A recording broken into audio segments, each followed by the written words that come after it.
نبينا محمد صلى الله عليه وسلم وعلى آله وصحبه الكرام ثم إلى حضرة والدينا لمشايخنا وخصوصا إلى مصنف هذا الكتاب خصوصا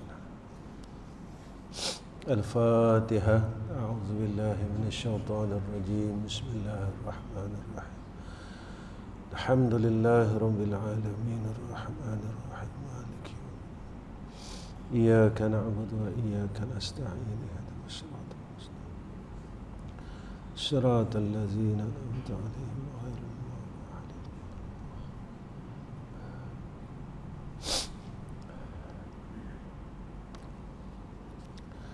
السلام عليكم ورحمة الله وبركاته. الحمد لله رب العالمين والعاقبة للمتقين والهادي إلى صراط مستقيم. أشهد أن لا إله إلا الله وحده لا شريك له وأشهد أن محمدا عبده ورسوله. اللهم صل على سيدنا محمد وعلى آله وصحبه وسلم. اللهم لك الحمد وإليك المستكى وأنت المستعان ولا حول ولا قوة إلا بالله العلي العظيم. Pertama sekali kita panjatkan puji dan syukur kepada Allah Subhanahu wa taala dengan hidayah dan taufik, i'anah dan ta'yid dan kehendak yang baik daripada Allah. Jika tidak dikehendaki oleh Allah, nescaya kita tidak akan dapat melakukan kebaikan dan ketaatan. Sebagus manalah kita, sehebat manalah kita, kita tidak akan dapat berbuat baik walaupun dengan kita mengungkapkan kalimah tasbih. Kita tak mampu nak mengungkapkan kalimah tasbih dengan kehendak kita sendiri, melainkan dengan pertolongan daripada Allah Subhanahu wa taala. Tuan-tuan yang dirahmati oleh Allah, kita sambung matan yang ke-8.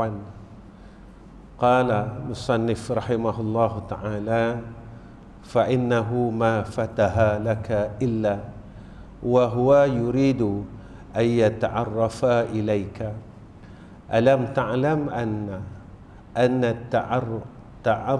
ta'arrufa huwa muriduhu alaika. Sesungguhnya dia tiada membuka bagimu segala jalan orang-orang yang muqarrabin yang membawa kepada hakikatut tauhid dan yakin, melainkan ia hendak menerimamu dan memperkenalkan kepadamu. Allah Subhanahu wa taala tidak sekali-kali akan membuka jalan kepada kita, jalan orang yang nak hampir dengan Allah, jika mana kita ni tidak diterima oleh Allah. Tetapi apabila Allah menerima kita, lalu Allah Subhanahu wa taala bukakan kepada kita jalan orang-orang yang muqarrabin, orang yang hampir kepada Allah. Bila Allah mula menerima dan menganugerahkan kepada kita ma'rifah, barulah dibukakan, barulah ditunjukkan, dipilih oleh Allah untuk kita jadi orang yang muqarrabin. Seseorang yang ingin diterima oleh Allah Subhanahu wa taala, mestilah orang ini bersungguh-sungguh untuk berada dalam jalan hampir kepada Allah. Allah Subhanahu wa taala kurniakan kepada kita banyak nikmat. Nikmat harta, nikmat ilmu, semua nikmat. Sebenarnya satu ujian.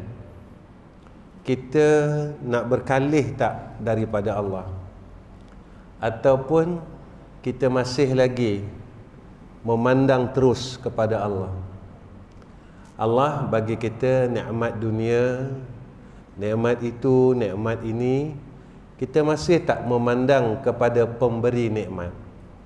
Ataupun kita ini ghalib kepada nikmat itu, sehingga kan kita ini terus ditipu dengan nikmat itu sendiri, kerana kita terlupa siapa yang memberi nikmat. Ketika kita memandang kepada nikmat, ketika itulah kita mula jadi orang sombong, kerana nikmat itu terhimpun, nikmat itu terkumpul. Ketika itu kita terlupa siapa yang memberi nikmat ini. Jadi ketika hati kita mula terkalih, berpaling daripada pemberi nikmat kepada nikmat, kita mula tak jadi hamba Allah. Kita mula menjadi hamba dunia, hamba nafsu, hamba selain daripada Allah. Masa itulah kita mula berubah, tuan-tuan. Ketika kita berpaling daripada Allah, masa tu kita berubah. Berubah itu terlalu zahir dalam hidup kita. Ketika kita ada masalah, kita tidak memandang kepada yang memberi masalah, kita memandang kepada masalah. Ketika kita sakit, kita memandang kepada sakit, tetapi kita terlupa kepada yang memberi sakit. Ketika itu, sebab pandangan kita telah dialihkan oleh Allah kerana kesilapan kita. Kita yang silap. Kita yang silap. Sebab itu Nabi kata, orang yang bodoh ini manittaba'a hawahu, mereka ikut kehendak hawa nafsu. Ketika dia tidak diterima oleh Allah kerana kesilapannya, dan dia ghalib dengan kesilapan itu, dia terus dengan silap. Silap ni, tuan-tuan, fitrah. Semua orang buat silap.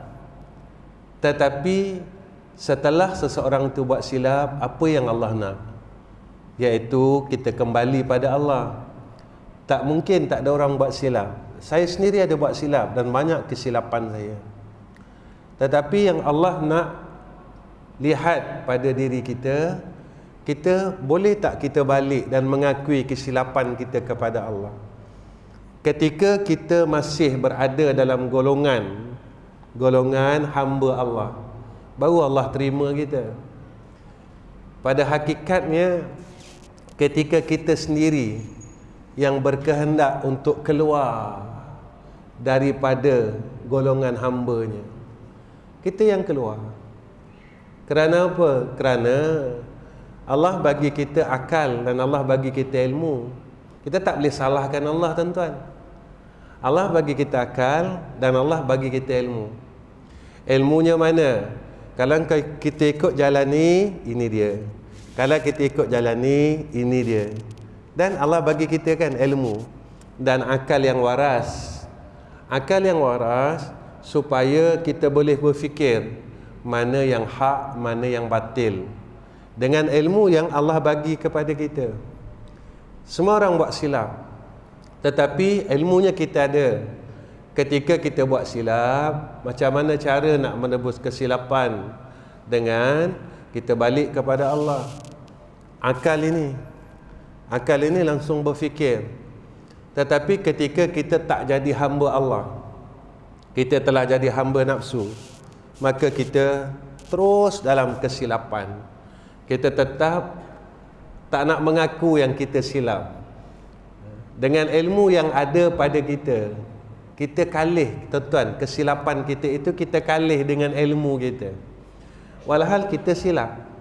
Kita silap, tetapi ilmu yang Allah bagi kepada kita yang sedikit kita guna untuk kita menidakkan kesilapan itu. Kerana kita dah jadi hamba nafsu, lalu Allah tak terima kita. Sebab itu ayat ya ayyatuhan nafsul mutmainnah, ayat ini kan jelas, tuan-tuan. Irji'i ila rabbiki radiyatan mardiyah. Golongan orang yang tenang aja, yang tak dikeluh kesahkan dengan perkara selain Allah. Mereka ini yang boleh irji'i. Baliklah orang yang dipanggil oleh Allah. Irji'i ila rabbiki radiyatan mardiyah. Redha meredha. Kerana seseorang ini dalam hidup dia telah redha dengan Allah. Redha ni apa tuan-tuan? Redha ni apa pun yang Allah kurniakan kepada dia, dia terima. Kerana apa dia terima, tuan-tuan? Sebab dia bukan memandang kepada perkara yang datang, tetapi dia memandang kepada siapa yang mendatangkan perkara tu. Lepas tu dia jadi redha. Bila dia dah redha, dia dapat mardiyah, dia kena redha, dia diredai. Tetapi kalau kita memandang kepada perkara tu saja, kita takkan redha. Tiba-tiba orang buat kita, orang fitnah kita, orang khianat kita, kita tak boleh redha. Sebab kita memandang kepada perkara tu. Tetapi kalau kita memandang kepada yang mendatangkan perkara tu, kita akan mula redha. Lalu kita akan cakap apa? Aku hamba yang kecil ni, aku juga menerima fitnah, kezaliman. Rasulullah dulu lagi teruk daripada aku. Rasulullah difitnah di kalangan orang terdekat dia. Rasulullah dizalimi. Hatta di Taif Rasulullah dicederakan, dibaling batu. Dan Taif itu adalah kampung halaman keluarga terdekat Nabi, pada sebelah ibu kalau tak silap saya kan. Sehingga kan Nabi doa macam tu. Kerana apa? Nabi melihat kepada yang mentakdirkan perkara itu. Lalu Nabi kata apa? Ya Allah, kalau seluruh orang-orang Taif membenci aku, aku redha. Tetapi aku tidak redha, ya Allah, kalau engkau yang membenci aku. Zahirnya Rasulullah kena halau, kena marah, kena baling batu, luka Nabi. Siapa kita, tuan-tuan, yang langsung tak boleh menerima ujian daripada Allah? Nabi yang sehebat itu, Nabi orang yang insan yang semulia itu, menerima, tetapi Nabi tidak melihat perkara itu. Yang dilihat siapa yang mendatangkan perkara itu. Ketika Allah terima kita dan Allah kurniakan kepada kita jalan makrifah dan memperkenalkan kepadamu, ketika itu baru kita boleh hampir dengan Allah. Sebab kita bukan nak balasan dah, kita buat tu sebab kasih. Kenapa engkau belajar? Aku kasihkan Allah. Kenapa engkau mengajar? Sebab kasihkan Allah. Jadi orang yang belajar dan orang yang mengajar kerana kasihkan Allah, bukan kerana balasan itu, balasan ini, maka dia akan menerima perkara yang orang lain tak terima.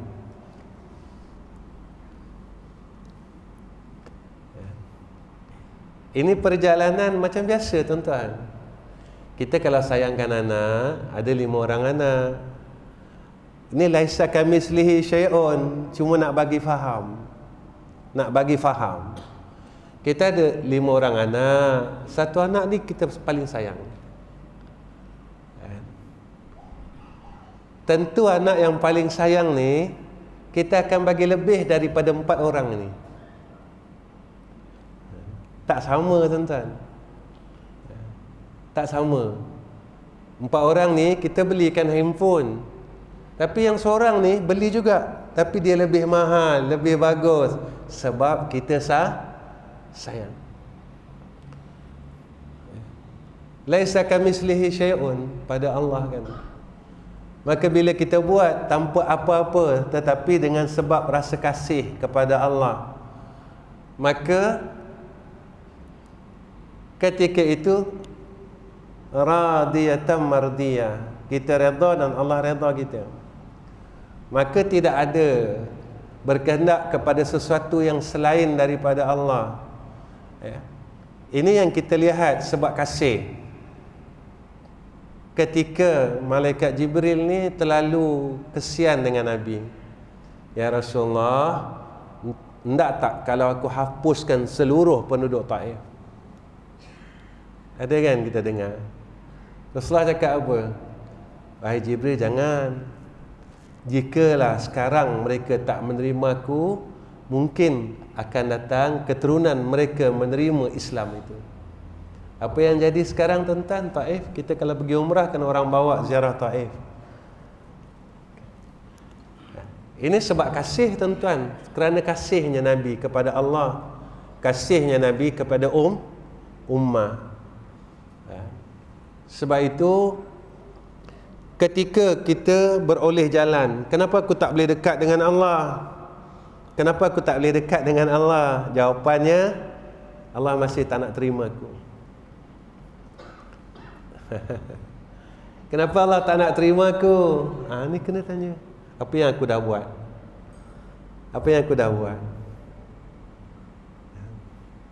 Kena tanya semua. Aku buat salah, aku sedar tak yang itu salah? Kena tanya semua. Jangan kita selalu menunjuk ke sana, kita lupa tunjuk kat sini.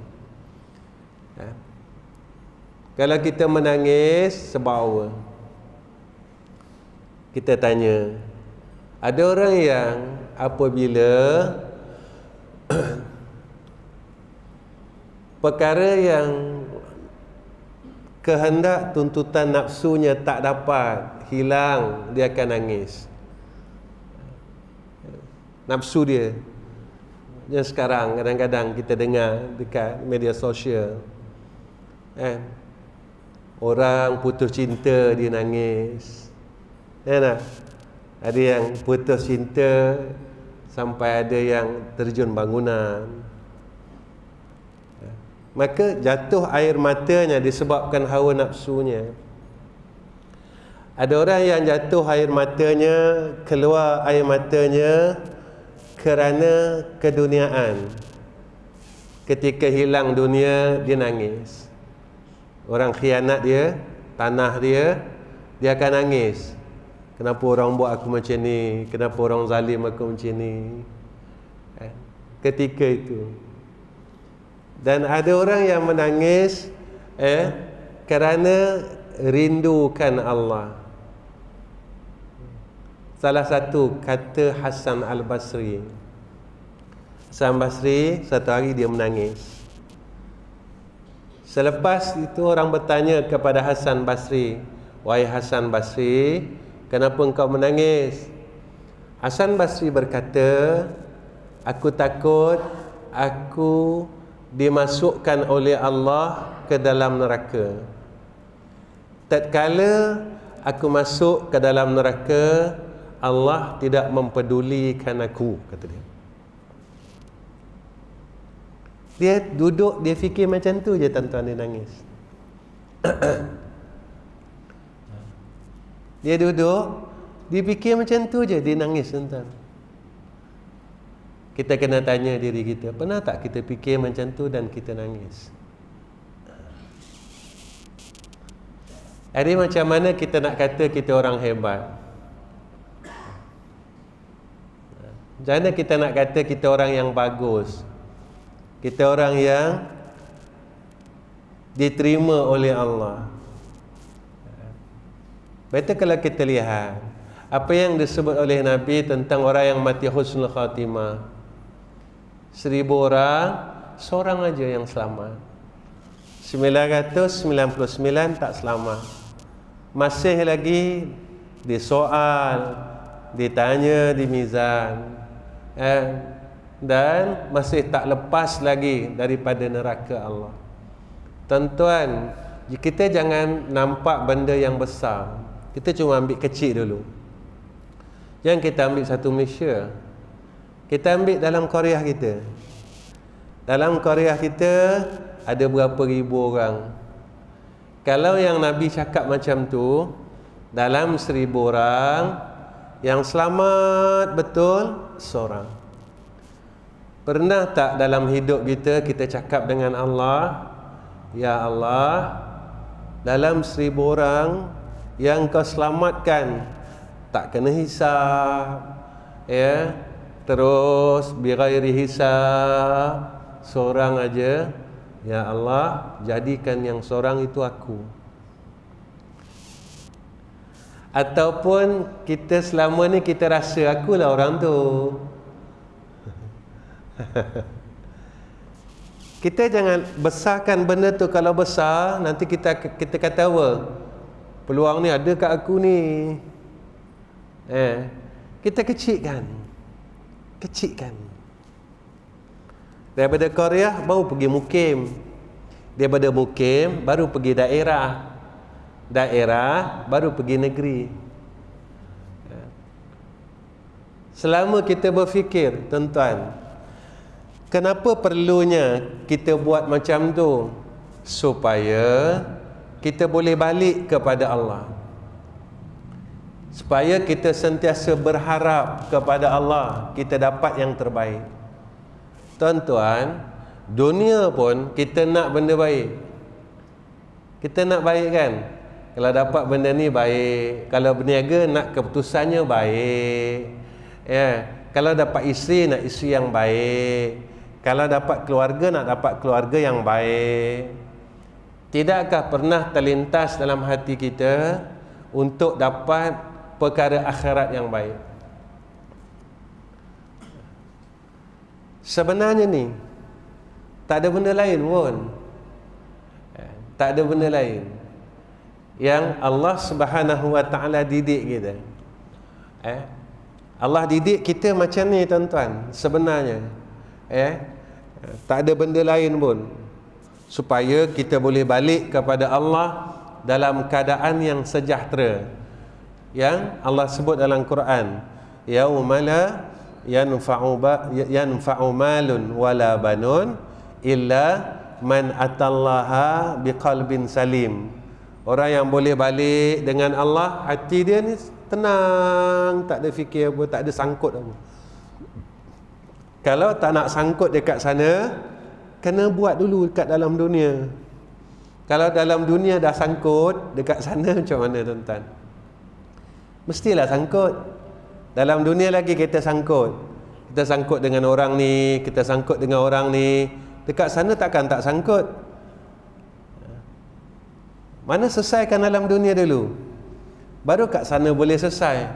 Kalau yang di dalam dunia ni tak selesai, mana mungkin yang di sana selesai? Perkiraan ni cukup mudah, tuan-tuan. Dan memperkenalkan kepadamu, betul, musannif dia sebut memperkenalkan, kerana makrifah ini anugerah. Orang belajar ilmu tauhid tapi tak boleh kenal. Belajar ilmu tauhid tapi masih ragu dengan Allah. Belajar khatam 3-4 kali tapi masih ragu lagi dengan Allah. Itu saya selalu cakap dengan diri saya. Kita bukan nak khatam kitab, tuan-tuan, tetapi kita nak khatamkan isi ni. Setiap kali kita belajar, maka kita boleh beramal dengan perkara ni, supaya kita ni boleh diterima oleh Allah. Kalau kita jauh, kita jadi makin dekat. Bukan kita duduk di situ, tak. Kita jadi semakin dekat dengan Allah, semakin dekat dengan Allah, semakin dekat dengan Allah. Itu yang kita hendakkan. Ketika Allah memperkenalkan kepada kita ni, apa dia, tuan-tuan? Apa yang dikenalkan? Segala perbuatan dan sifat-sifatnya.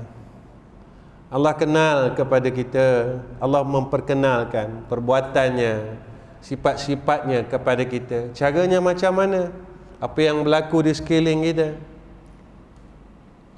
kita melihat perkara ni, hebatnya Allah. Apa yang berlaku dalam hidup kita, lalu kita tambah kenal Allah, tambah kenal Allah. Apa yang berlaku? Katakan kita tak mampu, tuan-tuan. Itu yang pernah saya kata dengan tuan-tuan. Virus ni kecil je, tapi tak siapa mampu lawan. Kecil je, bukan besar tuan-tuan. Dari segi ilmu kita besar, benda kecil kalah yang kecil kan. Tapi tak siapa mampu lawan. Sampai sekarang kita pun jadi tak tahu dari mana datangnya. Dari salam ke, dari tukar duit ke, dari duduk ke, kita sendiri pun tak tahu. Maka Allah didik kita. Kau takkan mampu lawan Allah. Ketika itu apa perlu kita buat? Maka kita sentiasa berharap dan bergantung dengan dia. Jangan kita tak mampu, Allah tunjuk kepada kita sekarang. Tak ada siapa mampu. Jadi hanya bergantung pada wabak ini ke tak? Dalam apa? Kehidupan, perniagaan, persahabatan. Kita bergantung terus dengan Allah. Dan apa yang kita nak buat, kita terus berharap dengan Allah. Ya Allah, kalau tak ada rahmat Engkau, aku tak boleh buat. Ya Allah, kalau tak ada pertolongan Engkau, aku tak boleh buat. Lalu Allah memperkenalkan. Ini nama makrifah Allahu. Allah tunjukkan kepada kita akan kebesaran perbuatannya. Allah tunjukkan kepada kita akan kebesaran sifatnya. Kenapa Allah tunjukkan? Supaya yang menunjukkan kepada keesaan zatnya. Lalu kita mengenal akan Allahu, akan zat Allah. Dengan kita melihat perbuatan dia, perbuatan Allah, sifat-sifat Allah, maka kita mengenal Allah. Hebat Allah. Kan selalu saya cakap dengan tuan-tuan, kalau kita duduk, kalau kita percaya, bukan duduk, kita percaya Allah Maha Kaya, tentu kita tak risau kan. Sifat Allah Maha Besar. Tentu orang yang yakin pegang kepada zat yang bersifat dengan Maha Besar, tentu dia beroleh kebesaran. Saya bagi contoh macam ni. Tuan-tuan duduk dengan sultan, kawan dengan sultan. Tuan-tuan rasa gahak. Mana? Kita apit dengan YB. Kadang-kadang kita lebih dari YB. Padahal kita bukan YB. Kita rapat dengan YB. Betul tak? Kita rasa besar lagi dari YB. Tak itu? Tuan-tuan, Allah kan Maha Besar. Kenapa Allah tidak mengkurniakan kepada kita kebesarannya?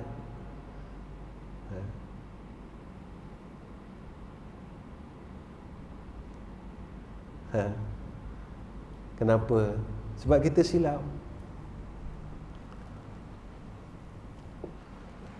Sahabat-sahabat membesarkan Allah, lalu Allah zahirkan kebesarannya kepada sahabat-sahabat. Macam mana zahirkan kebesarannya? Sahabat-sahabat dapat sebarkan Islam 3/4 dunia.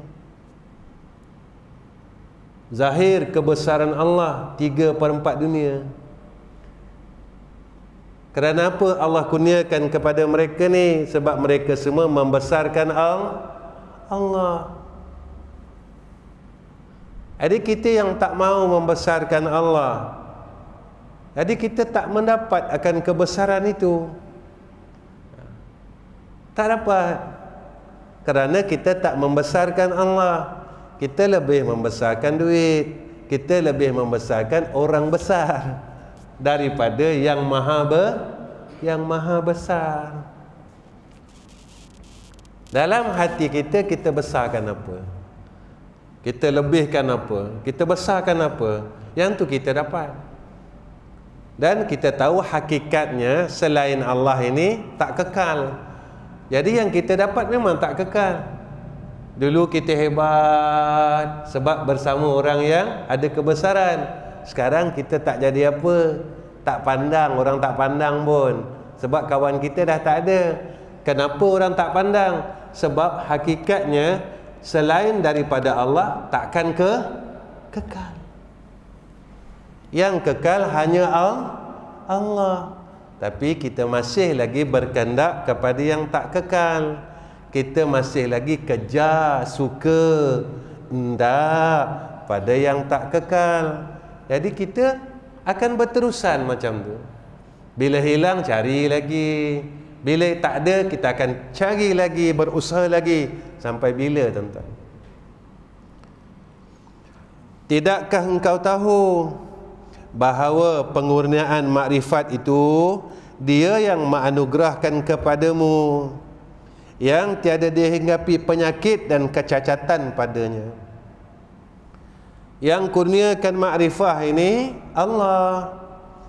Kita berusaha mengenal Allah, tapi yang mengkurniakan, menghadiahkan makrifah itu bukan sebab usaha kita. Kita belajar, tak wajib orang yang belajar ini boleh jadi alim. Sebab yang mengalimkan itu Allah. Ada orang yang belajar tapi tak pandai-pandai. Alim ni cakap Arab, pandai cakap Melayu. Ada orang jumpa saya, ustaz, saya mengaji kitab hikam tapi saya tak faham. Yang memberi faham bukan ustaz tu. Yang memberi faham itu Allah. Ketika Allah memberikan kita faham, tentu ada natijah. Kenapa pada masa yang lain Allah tak nak bagi kita faham? Ada sebabnya.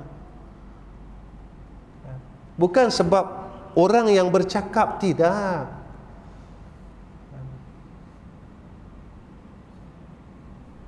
Anugerah daripada Allah.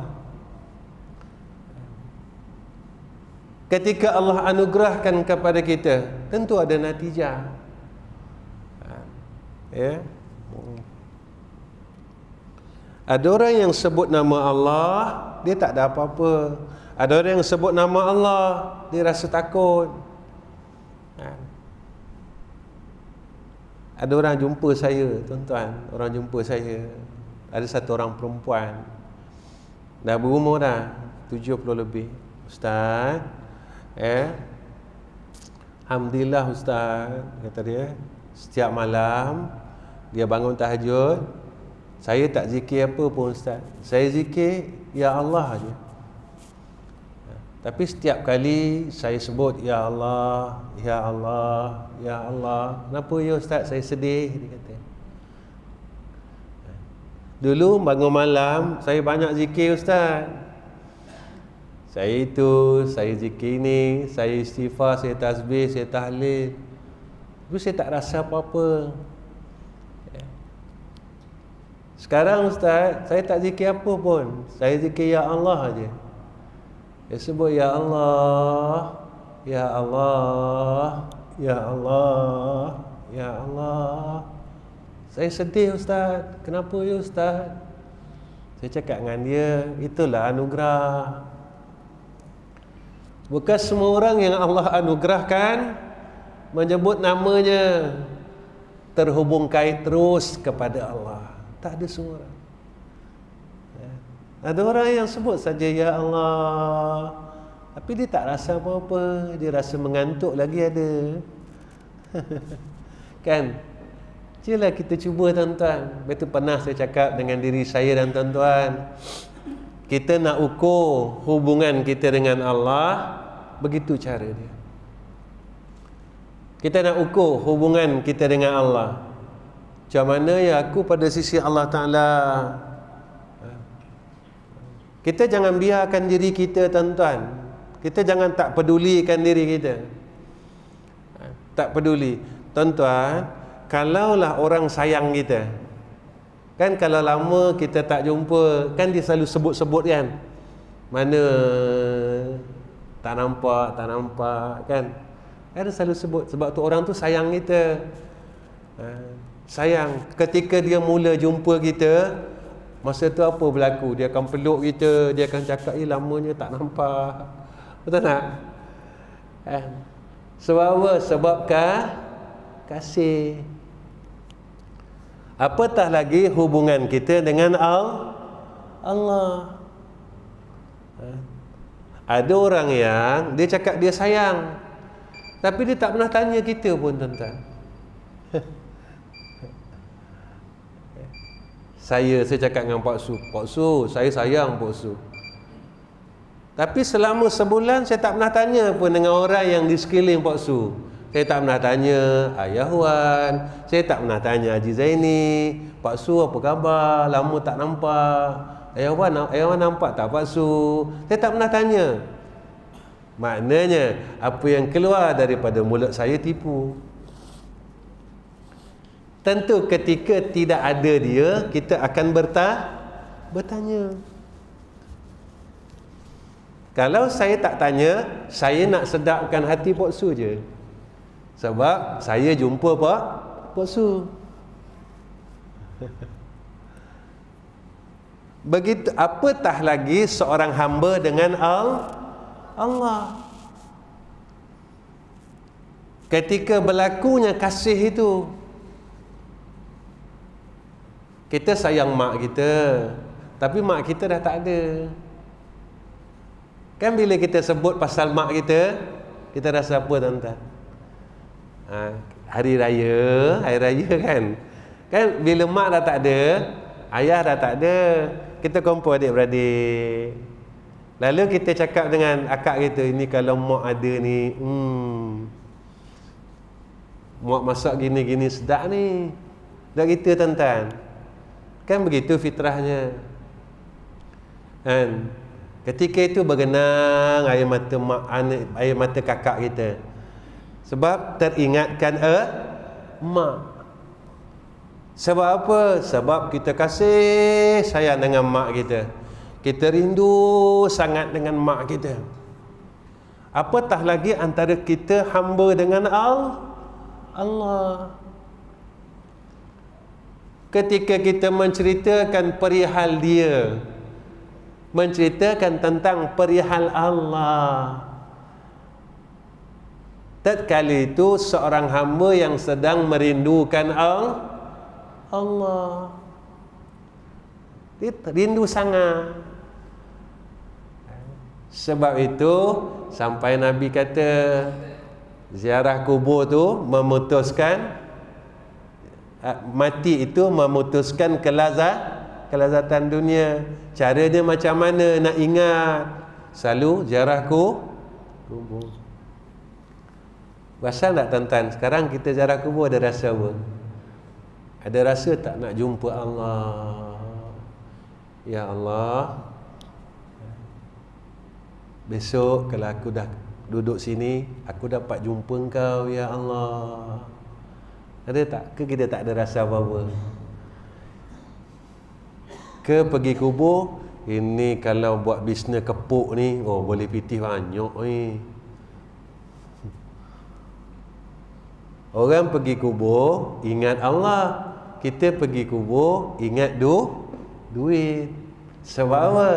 Sebab hidup kita telah diselubungi, dihijab dengan dunia.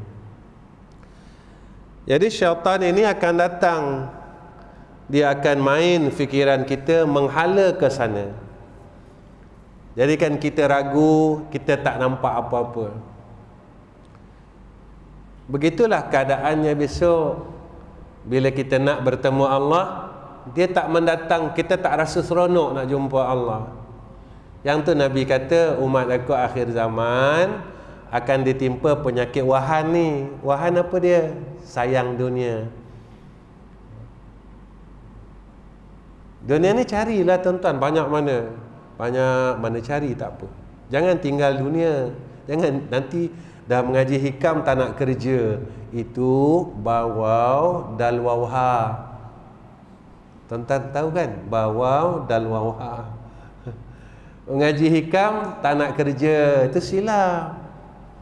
Sebenarnya mengaji hikam membetulkan gerak kerja,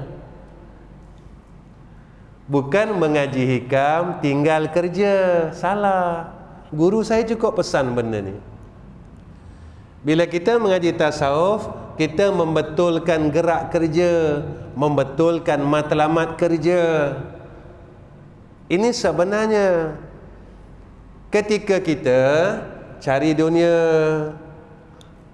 kita pun tahu, ya Allah, bahagian aku macam ni. Engkau letak aku bahagiannya di sini. Lalu aku akan mengembalikan dunia itu kepada Engkau, ya Allah. Ini sebenarnya kita mengaji kitab hikam, bukan tinggal. Tak salah. Ketika Allah kasih kita, tuan-tuan, macam ni, ada orang yang di hidup dia Allah bagi kuat semayang. Semayangnya sampai puluh-puluh rakaat, zikirnya banyak. Kenapa Allah tak bagi kat aku? Tapi Allah bagi kat kita apa? Ketika kita tengok orang susah, kitalah orang yang pertama yang datang tolong. Orang yang kuat semayang ni Allah tak bagi. Ni bahagian. Rupanya jalan dia nak dekat dengan Allah, jalan tu. Kita jalannya nak dekat dengan Allah, jalan ni.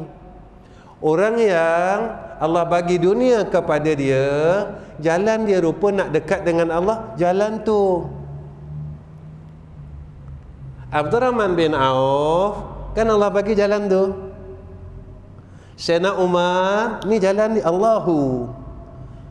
Bilal bin Rabah, tuan-tuan, Bilal bin Rabah ni kaya tak? Tak. Jalan mana dia hampir dengan Allah, dia dikasih Allah. Allahu Akbar, Allahu Akbar. Azan.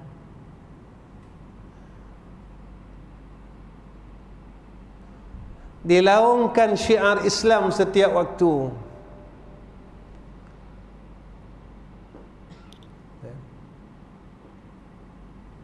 Kan kita dengarkan masyhur kan, Bilal bin Rabah ni masyhur. Hayya 'alas salam.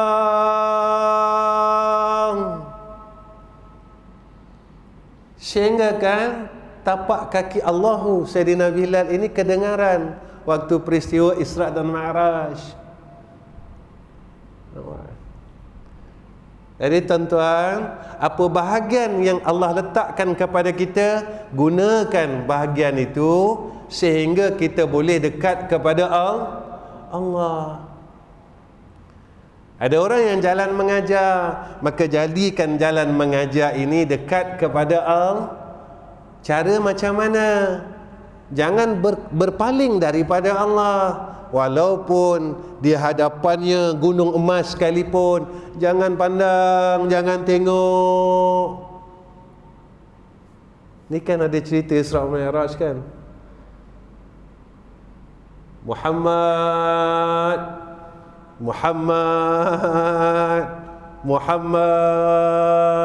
Nabi tak pandang pun. Lalu Jibril tanya, kau dengar tak? Tu dengar. Nabi Muhammad tanya, siapa tu? Itulah Iblis. Supaya engkau boleh berpaling daripada Allah. Kan jalan Isra Mi'raj, jalannya nak ke mana? Jalannya nak menemui hadrah Allah.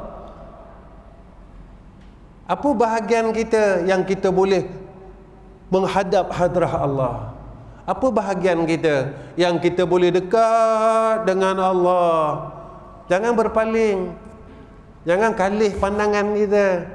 Barulah betul, inna salati wa nusuki wa mahyaya wa mamati lillahi rabbil alamin.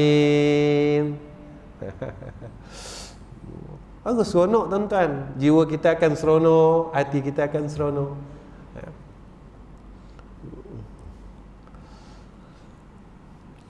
Maka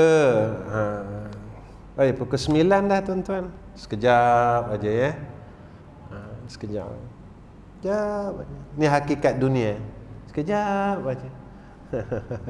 Hakikat dunia sekejap. Pukul 9. Kita baru baca matan pukul 9. Ya. Okey. Baik.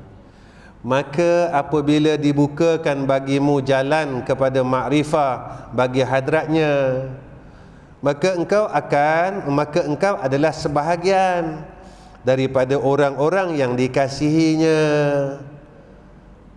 Bila kita mula kenal Allah, ketika itu kita mula mendapat kasih Allah.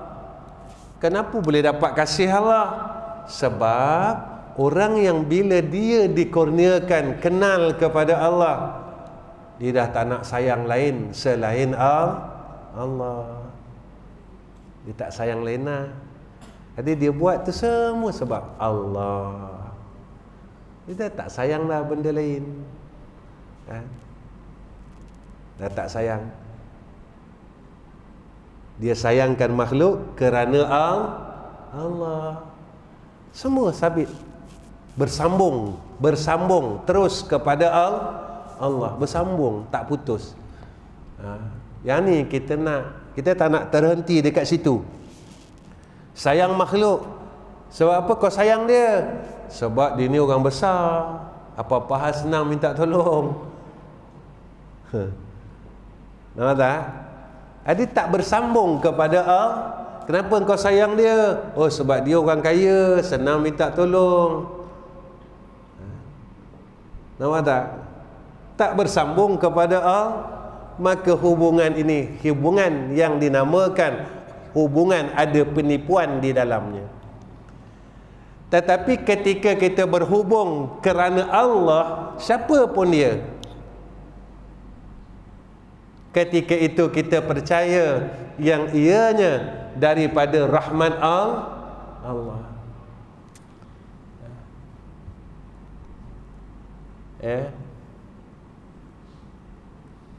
Mudah tuan-tuan, dengan Allah ni mudah. Dengan Allah ni mudah sangat. Senang sangat dengan Allah. Betul jalannya, betul lah kita. Dan kita akan dapat perkara-perkara yang betul. Makrifah itu awal pemberian dan kesudahan segala yang dituntut. Inilah perkara sebenarnya. Awal anugerah makrifah dan akhir perkara yang kita tuntut kenal Allah, makrifah.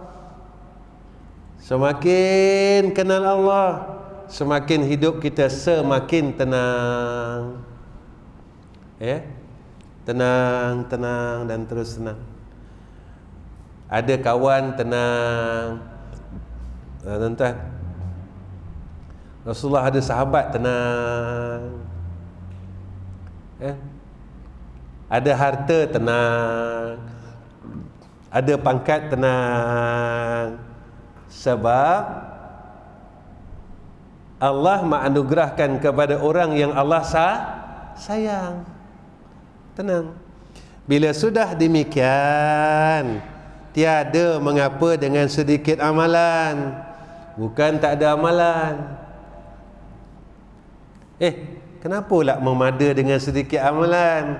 Macam saya bagi tahu tuan-tuan tadilah.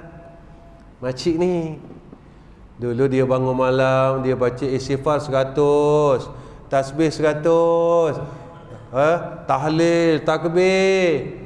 Kosong ustaz. Tapi hari ini dia baca satu je. Satu ni sikit ke banyak Zaki? Sikit. Ya Allah, ya Allah. Tak banyak. Tapi dia dah terhubung kait terus dengan Allah. Kalau kita tak faham apa yang disebut oleh musannif, kita rasa kita dah kenal, lalu kita tak payah beramal. Sebab Pengarang kitab kata apa? Sikit amal pun tak apa, janji kenal. Jadi kita carilah ilmu kenal, cari kenal ilmu kenal, tak payah semayang. Sebab kenal pada dah kata. Sebenarnya sedikit amalan tu macam mana yang jadi pada tu. Jadi bo tu. Bo lah sikit pun. Tahu tak?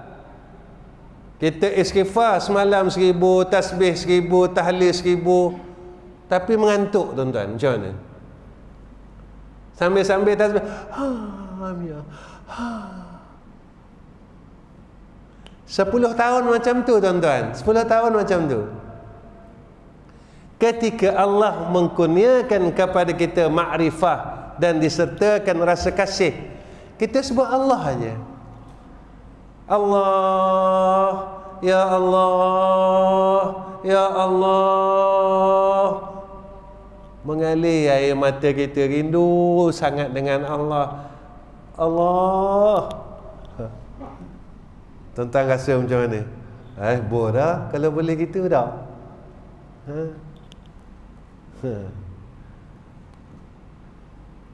Maka terhubung itulah yang ni yang tak ada.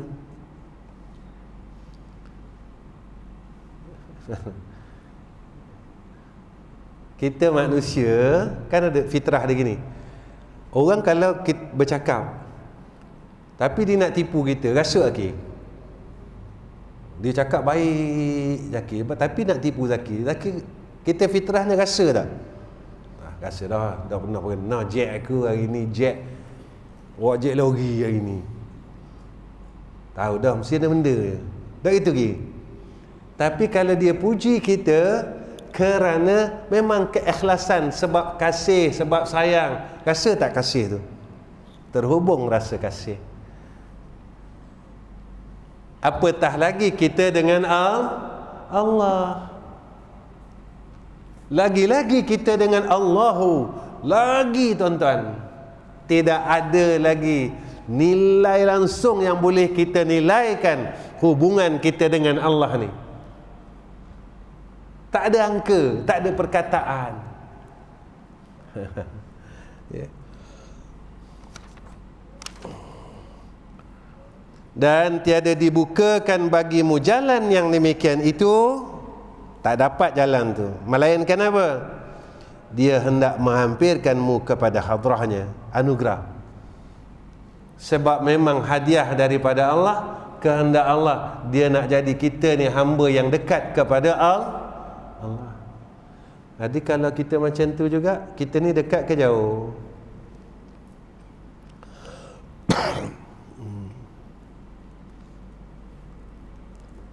Hilang dunia berapa hari ingat? Motor kita orang curi berapa hari ingat? Kita tak sempat nak zikir, nak beramal, tinggal berapa hari ingat penyesalan tu?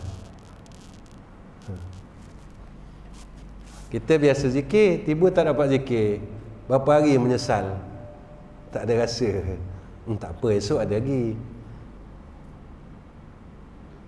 Beza dia. Motor kita orang curi, hilang, berapa hari mikir, kadang sebulan tak habis cerita lagi. Tak? Jadi sebenarnya kita ni dekat dengan siapa? Dekat dengan mana lagi? Di mana kita lebih dekat? Kita dekat dengan dunia ke? Kita dekat dengan Allah?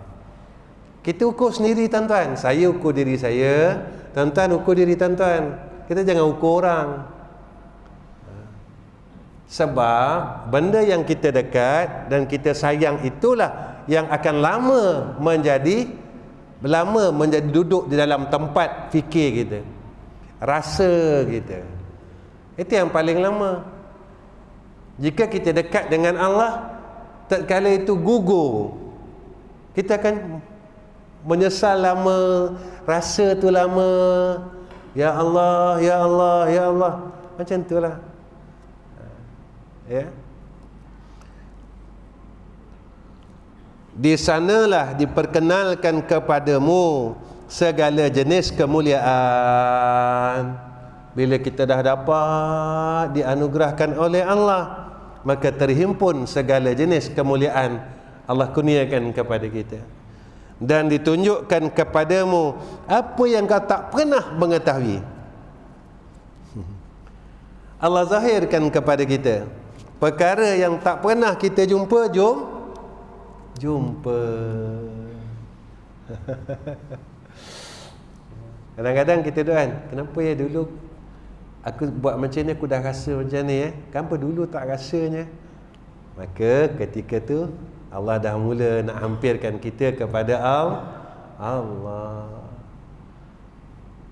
Jangan rasa dekat dah, jangan rasa. Ya, sebab rasa ni menipu. Ya, sentiasa berharap. Harap dan terus harap. Ya, terus harap. Ya, insya-Allah tuan-tuan, saya rasa cukup setakat ni pertemuan saya dengan tuan-tuan bulan ni. Ya, dan rezeki kita jumpa bulan depan. Ya, tapi saya selalu fikir tuan-tuan, lama manalah boleh saya bersama tuan-tuan lagi dalam dunia ni. Itu jadi mainan dalam diri saya. Lama mana ya saya sama dengan tuan-tuan dalam dunia ni, lama mana ya saya boleh lagi sama-sama dengan tuan-tuan. Dan kerap menjadi fikir dalam akal saya sekarang, lama mana ya saya boleh sama lagi dengan tuan-tuan, jamaah, ya, semua yang hadir, orang yang pernah sama dengan saya, selalu saya fikir, lama mana lagi aku dapat sama-sama. Sebab alam ni dah terlalu uzur tuan-tuan. Dan zaman ini, umat dah terlalu rosak sangat. Kita tengok sekeliling kita kan, dah rosak sangat. Kita pun tak tahu bila Allah nak panggil aku ya. Bila Allah jemput aku ya. Bila kadang-kadang kita bertanya dengan diri kita sendiri, bila ya Allah jemput aku, bila ya Allah panggil aku, bila ya masa pertemuan aku dengan Allah. Ketika itu kita sangat berharap agar pertemuan itu. Kenapa kena fikir benda ni tuan-tuan? Supaya kita tak lupa diri. Supaya kita tak lupa diri. Satu. Yang keduanya, kita sentiasa berharap dengan Allah. Ya Allah, jadikanlah pertemuan aku dengan kau pertemuan yang paling baik. Ketika kita bertemu dengan Allah, kita minta Allah terima kita. Tuan-tuan, cuba bayangkan kita salah dengan orang, tuan-tuan balik air raya, mak kita marah kita, ayah kita marah kita. Kita datang, Assalamualaikum. Waalaikumsalam. Siapa ni? Saya mak. Terus dia masuk alam. Apa perasaan tuan-tuan?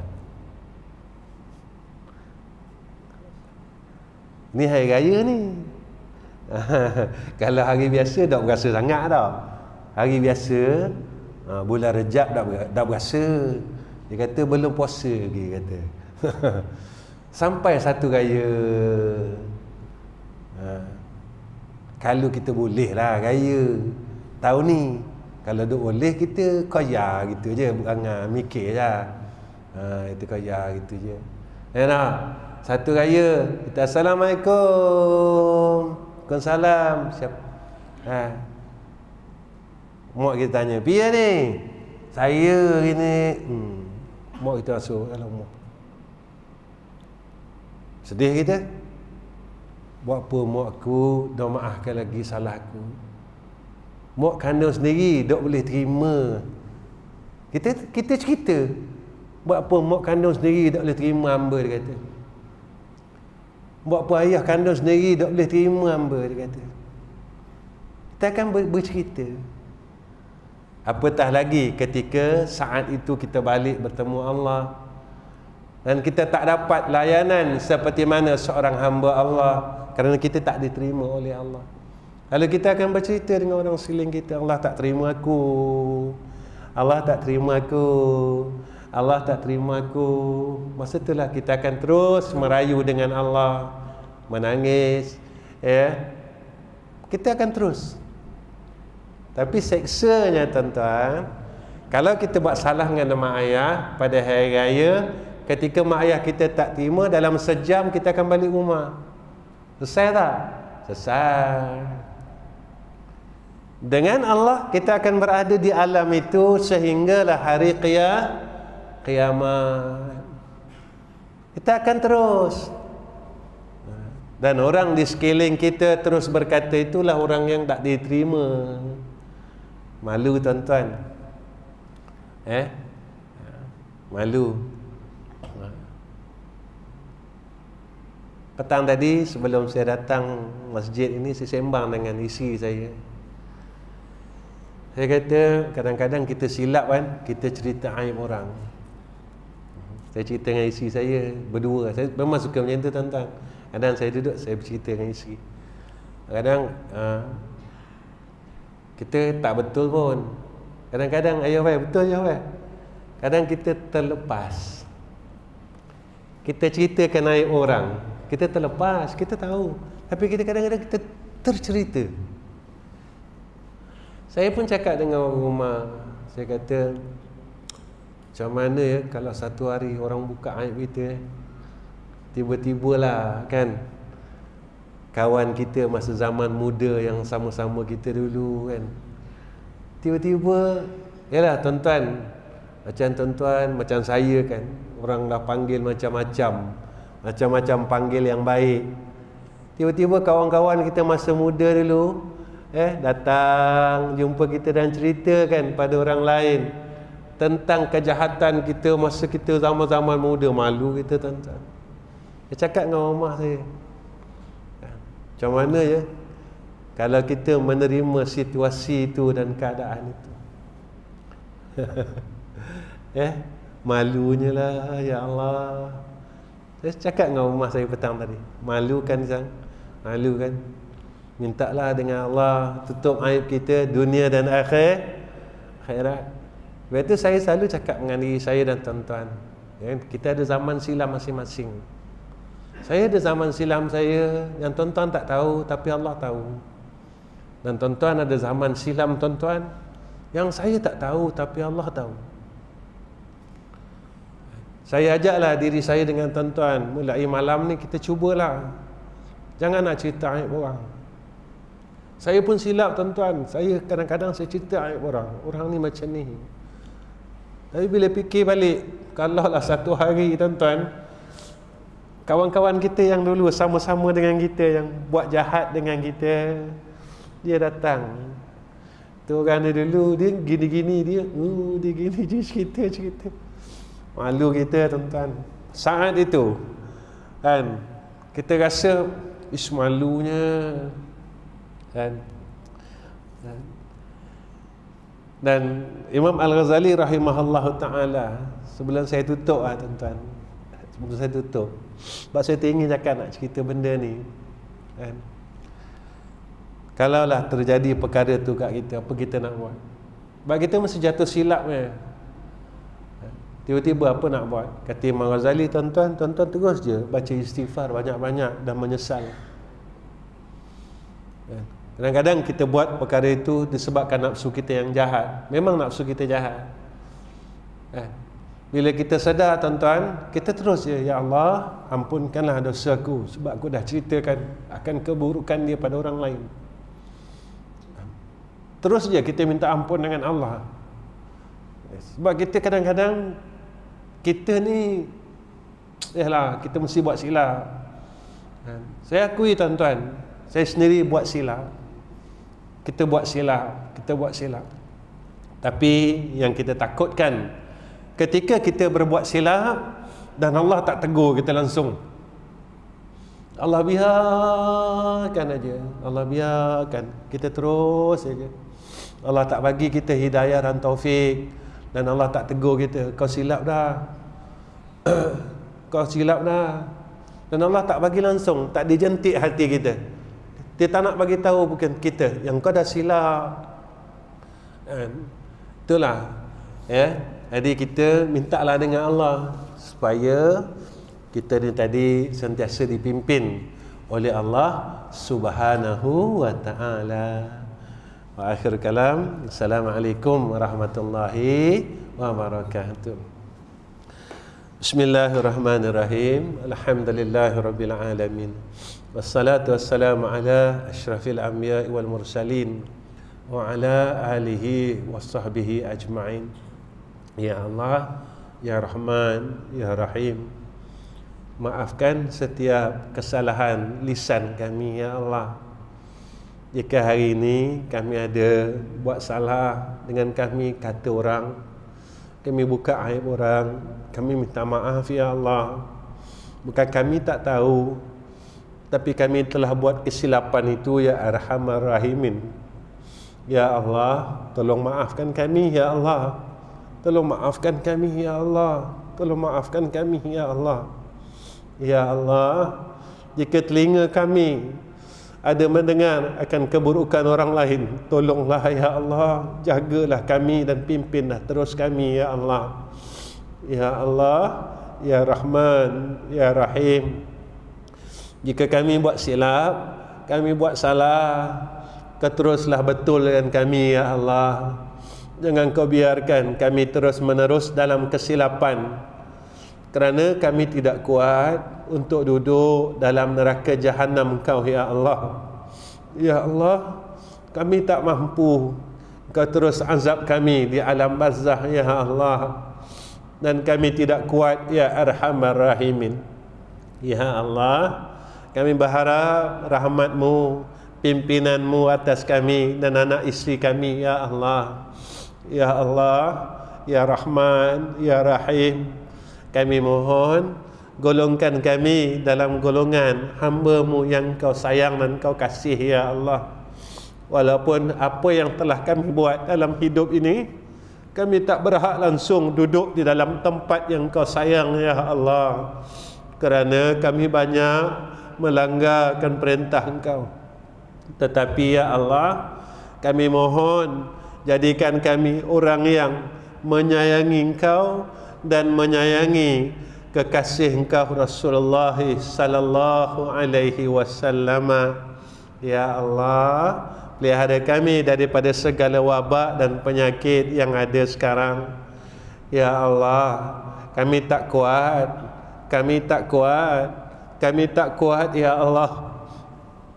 Tapi kami redha dengan segala takdir Engkau, Ya Arhamar Rahimin.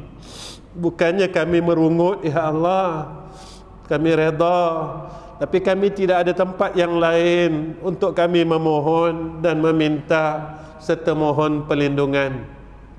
Hanya Engkau sahaja yang boleh lindung kami, Ya Allah. Hanya Engkau yang boleh berikan kebaikan atas kami, Ya Allah. Ya Allah, tolonglah kami. Dengarkanlah suara kami, Ya Allah. Dengarkan permintaan kami, Ya Allah. Ya Allah, jika Engkau tidak mendengar akan permintaan kami, di mana lagi tempat kami nak meminta dan memohon, Ya Allah. Engkaulah Tuhan kami, Engkaulah pemilik kami, Engkaulah segala-galanya pada kami, Ya Arhamar Rahimin. Ya Allah, Ya Rahman, Ya Rahim. Wassallallahu ala Sayyidina Muhammad wa ala alihi wa sahbihi wa baraka wa sallam. Walhamdulillahi rabbil alamin. Taqabbalallahu minna wa minkum.